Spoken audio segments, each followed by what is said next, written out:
嗨，大家好，我是妙招先生。家里的水龙头呢，用久了可能就会关闭延时，水呢就会一直滴滴答答的流，不仅浪费钱，而且也会影响晚上的睡眠。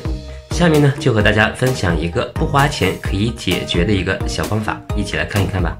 首先呢，在水龙头的顶部呢有一个标签的塑料盖，我们拿一把小刀给它撬起来。这个时候呢，就会露出一个十字的螺丝，我们找一把十字的螺丝刀，将它拧下来，然后将这个把手将它拿下来。水龙头一般关闭延时呀，是因为阀芯里面的这个塑料垫圈用久了，这个平面磨损了，所以说呢，它有时会封不住水，所以呢，有时水龙头就会漏水。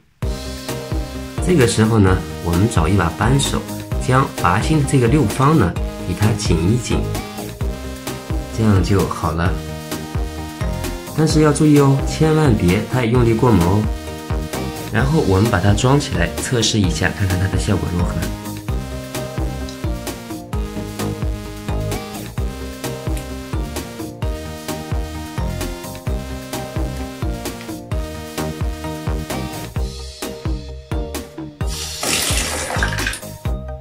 现在啊，水龙头关上以后呢，就不会再漏水了。经过我们修理以后呢，这个水龙头就像新的一样，这样呢不仅省事，而且还省钱。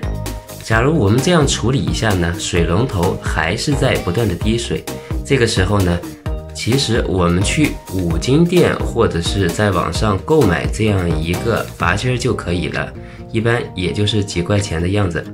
然后按照我们刚才的流程，把它拧下来，把新的阀芯换到我们的水龙头上，这样就可以了。我们自己在家就可以完成。这个小方法怎么样呢？记得订阅和分享哦，这样可以帮助更多的人。今天就分享到这里，再见喽。